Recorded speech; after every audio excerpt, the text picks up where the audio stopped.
तो कल बच्चों हमने किया था गुरुत्वाकर्षण और उसकी मैंने आपको परिभाषा और उसके उपयोग बताए थे। आशा करती हूँ आपको समझ आ गया होगा। इसके बाद हम बच्चों बहुत ही इंपॉर्टेंट क्वेश्चन पे आ जाते हैं, गुरुत्वाकर्षण का सार्वत्रिक नियम। ये क्वेश्चन बेटे बहुत ज्यादा इंपॉर्टेंट है, काफी बार एग्जाम में आता है ये, तो इसलिए इसको आप अच्छे तरीके से समझ लेना।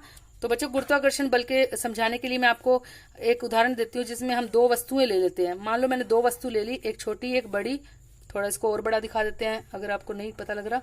मान लो ये वस्तु है, तो ये बड़ी वस्तु ले ली हमने और ये इसका सेंटर है, और ये एक और छोटी वस्तु है, ये इसका सेंटर है। मान लो इसका नाम है ए और इस वस्तु का नाम है बी, और इसका जो द्रव्यमान है, द्रव्यमान उसका है m1 और इसका द्रव्यमान है m2। हमने मान लिया इनका द्रव्यमान m1 और इसका द्रव्यमान m2, और इनके जो सेंटर है, इनके जो केंद्र है, उनके बीच की दूरी जो है बच्चों हम मान लेते हैं कि ये d है।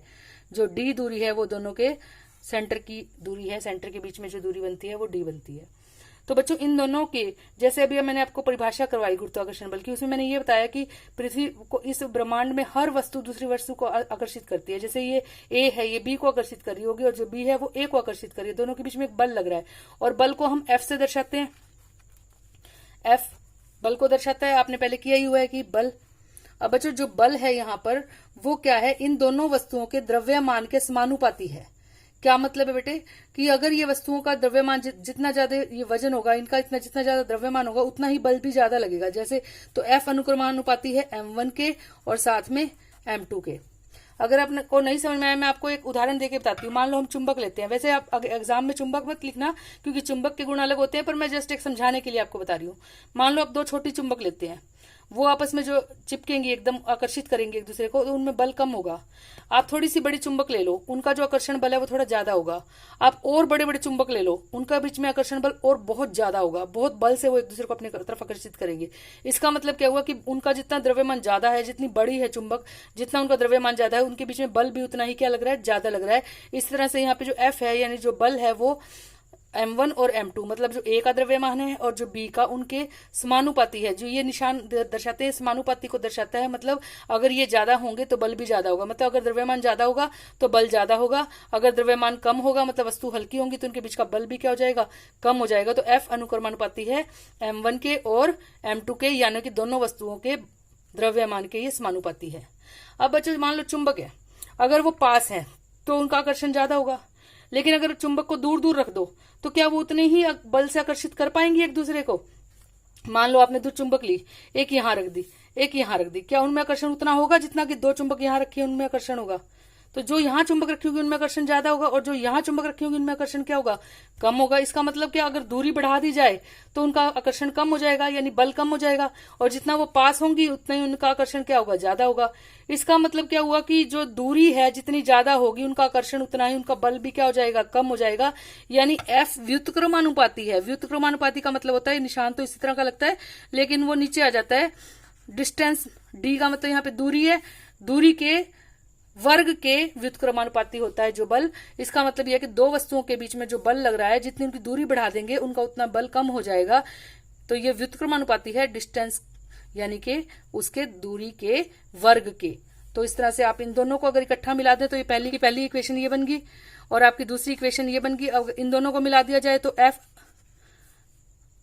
अनुक्रमानुपाती है m1 m2 के, और ये d के स्क्वायर के व्युत्क्रमानुपाती है। इनको इकट्ठा कर दिया। तो बच्चों जब भी ये निशान हमें हटाना होता है अनुक्रमानुपाती वाला, तो हमें कोई ना कोई स्थिरांक लेना पड़ता है। तो मैंने ये इक्वल टू का निशान लगा दिया, बराबर है का। तो यहाँ पे हमें एक स्थिरांक लेना पड़ता है जिसको हमने यहाँ पे लिया है g। तो इस तरह से F बराबर है g गुणा m1 गुणा m2 बटा d का स्क्वायर। यहाँ पे जो g है बेटे, ये इसको हम बोलते हैं नियतांक। नियतांक बोलते हैं इसको, गुरुत्वाकर्षण का नियतांक है ये। तो यहाँ से गुरुत्वाकर्षण का सार्वत्रिक नियम है वो क्या कहता है, तो कोई भी दो वस्तुओं के बीच में लगने वाला जो बल होता है वो उनके द्रव्यमान के गुणनफल के अनुक्रमानुपाती होता है, और उनके बीच की दूरी d है जो ये उसके वर्ग के क्या होता है, व्युत्क्रमानुपाती होता है। तो ये है गुरुत्वाकर्षण का सार्वत्रिक नियम। तो यहाँ से आप इसे नोट भी कर लेना और एक बार दोबारा से हम कर लेते हैं। तो किसी भी दो वस्तुओं के बीच कार्य करने वाला आकर्षण बल उन वस्तुओं के द्रव्यमान के गुणनफल के अनुक्रमानुपाती तथा उनके बीच की दूरी के वर्ग के व्युत्क्रमानुपाती होता है, जैसे मैंने अभी आपको समझाया। और ये सारे मैंने आपको डेरिवेशन करवा दी, ये आप यहाँ से देख सकते हैं। वही सेम मैंने डायग्राम यहाँ भी बनाया है। तो यहाँ से आप देख सकते हैं कि m1 m2 क्या है, द्रव्यमान है दोनों वस्तुओं का, d इनके बीच की दूरी है जैसे मैंने अभी आपको समझाया, g मैं बता चुकी हूँ अनुपातिक स्थिरांक है या इसको कहते हैं सार्वत्रिक गुरुत्वीय स्थिरांक। तो ये हमने कर लिया। ये जो है हमारा इसका सूत्र है मेन, ये आपको अच्छे तरीके से याद होना चाहिए। उसके बाद बच्चों अब हम यहाँ से g की वैल्यू, नियतांक जो है हमारा अनुपातिक स्थिरांक जो है, हम उसकी वैल्यू उसकी और डिटेल में करेंगे। और बच्चों जैसे अभी हमने गुरुत्वाकर्षण का सार्वत्रिक नियम किया, उसमें हमने पढ़ा कि F बराबर है g into m1 into m2 by D का स्क्वायर।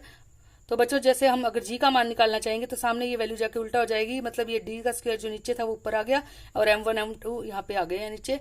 तो इस तरह से वैल्यू बन जाएगी g बराबर f इंटू डी का square by m1 into m2। अब g का बेटे हमें यहाँ पे इसका SI मात्रक ज्ञात करना है, तो हम कैसे ज्ञात करेंगे और इसकी वैल्यू कैसे ज्ञात करेंगे g की। तो अगर बच्चों हम क्या करें, f हम जानते हैं कि बल होता है, अगर इसको हम सारी वैल्यूज को हम 1 मान लें, मतलब एक एक मान लें, जैसे कि F है बल का मात्रक न्यूटन होता है तो 1 न्यूटन, D दूरी है, दूरी को हमने मीटर में ही लेना है तो 1 मीटर, और स्क्वायर था तो 1 मीटर का स्क्वायर, बटा में दोनों के द्रव्यमान आने थे m1 और m2। m1 को भी अगर हम मान ले कि वस्तु का द्रव्यमान 1 किलो है, दूसरी वस्तु का द्रव्यमान भी हमने 1 किलो मान लिया, तो दोनों का 1 किलो आ जाएगा। तो इसको सारे को कैलकुलेट करेंगे तो टोटल तो 1 ही रह जाएगा ना बच्चों। तो 1 न्यूटन मीटर स्क्वायर बटा किलोग्राम 2 बार है तो किलोग्राम का भी पर किलोग्राम स्क्वायर हो जाएगा, मतलब पावर -2, क्योंकि नीचे था तो जब ऊपर जाता है तो पावर में माइनस आ जाता है, तो बन जाएगा न्यूटन मीटर स्क्वायर पर किलोग्राम स्क्वायर। तो इस तरह से g का SI मात्रक ये हमारे पास आ गया है। तो हमारे पास अलग से g का SI मात्रक भी पूछ लिया जाता है, तो आपको याद होना चाहिए ये g का SI मात्रक है। अब बेटे g की वैल्यू, अगर इन सब की वैल्यू को 1 पुट कर दें, अगर हम बल को छोड़ दें और बाकी सब वैल्यूज को, मान लो मैंने ये वैल्यू 1 पुट कर दी, ये 1 पुट कर दी और ये 1 पुट कर दी, और g इसको हमने f ही रहने दिया, मतलब यहाँ पे मैंने ये वैल्यू 1 पुट कर दी, यह वैल्यू 1 पुट कर दी, ये वैल्यू 1 पुट कर दी, तो जी एफ के बराबर हो जाएगा बच्चों। तो यहां से जी एफ के बराबर हो जाता है अगर क्या हो, डी क्या हो 1 मीटर और m1 और m2 क्या हो बेटे 1 किलोग्राम। तो जी और एफ के बराबर हो जाएगा। तो यहां से जी का मान आ जाता है 6.673 इंटू 10⁻11 न्यूटन मीटर स्क्वायर पर किलोग्राम स्क्वायर। ये जो वैल्यू दी थी बेटे ये हेनरी कैवेंडिश ने दी थी, तो मैंने लिख दिया यहाँ पे ब्रैकेट में बाय हेनरी कैवेंडिश। तो ये जी का मान उसने कैसे दिया था बेटे, जो हेनरी वैज्ञानिक था उसने क्या किया था, 2 सोने के गोले लिए थे और उनको लटकाकर उनके बीच की दूरी को 1 रखकर उसने ये जी का मान ज्ञात किया था। तो हमें ज्यादा डिटेल में नहीं जाना, बस मैं वैसे ही आपको बता रही हूँ। तो यहाँ से हम जी का मान भी हम ज्ञात कर सकते हैं। तो जी का मान आपको याद रखना है और जी का एसआई मात्रक आपको याद रखना है और गुरुत्वाकर्षण का सार्वत्रिक नियम जो है वो आप सबको कर लेना है। तो अगर बच्चों इसका एक सवाल आ जाता है तो चलो वो भी कर लेते हैं जाते जाते। अगर आप इसके ऊपर न्यूमेरिकल भी आ जाते हैं, कई बार इसके ऊपर सवाल आ जाते हैं, तो वो कैसे करने होते हैं। मान लो हम एक अपने आप ही बना के कर लेते हैं।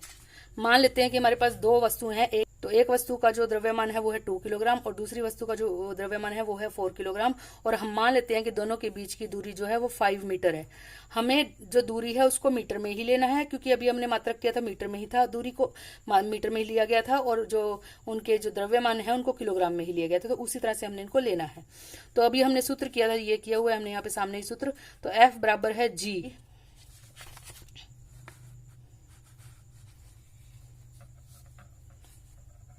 तो हमें यहाँ पे सबसे पहले किसकी वैल्यू लेनी है, जी की। जी की वैल्यू मैंने आपको अभी बताई 6.673 इंटू 10⁻11। ये वैल्यू मैं अभी आपको बता के हटी हूँ, तो ये वैल्यू पुट कर देंगे इंटू m1। m1 मैंने अभी आपको बताया कितना है बेटे m1, तो इसका द्रव्यमान है 2 और m2 का द्रव्यमान कितना है 4 और नीचे d स्क्वायर है, तो d डिस्टेंस दूरी कितनी है 5 मीटर, तो 5 का वर्ग, तो ये आ जाएगा बेटे 6.673 इंटू 10⁻11 इंटू 8 ओवर 4 दूनी 8 हो गया बच्चे, और 5 का वर्ग लेंगे तो 25 आ जाएगा ये। तो इसको हम कैलकुलेट करेंगे तो जो भी हमारा आंसर आएगा, जो भी आंसर आप इस कैलकुलेट करके देख लेना, साथ में क्या लगेगा उसका न्यूटन मीटर स्क्वायर पर किलोग्राम स्क्वायर। तो इस तरह से ये आपका आंसर आएगा। तो आज हम इतना ही करेंगे बच्चों। आगे अगला जो है लेक्चर है ये लेसन अब छोटा ही हो गया है क्योंकि इसमें से काफ़ी जो सिलेबस है वो कट चुका है इस लेसन का, तो 2-3 लेक्चर में ही ये कंप्लीट हो जाएगा। तो बच्चों आपको आशा करती हूँ समझ आ गया होगा आज का लेक्चर। अगर आपको कोई भी प्रॉब्लम है तो आप कमेंट बॉक्स में लिख के पूछ सकते हैं या अपने टीचर से भी पता कर सकते हैं। और अगर आप और अपने हो सके तो अपने फ्रेंड्स के साथ ज़्यादा से ज़्यादा इसे शेयर करें और मेरे चैनल को सब्सक्राइब कर लें ताकि आगे की वीडियोस के बारे में भी आपको पता लगता रहे। और ये जो मैं करवा रही हूँ ये पूरा एनसीईआरटी बेस्ड करवा रही हूँ, इससे एक्स्ट्रा कुछ भी नहीं आता है, तो इसे अच्छे तरीके से याद कर लेना।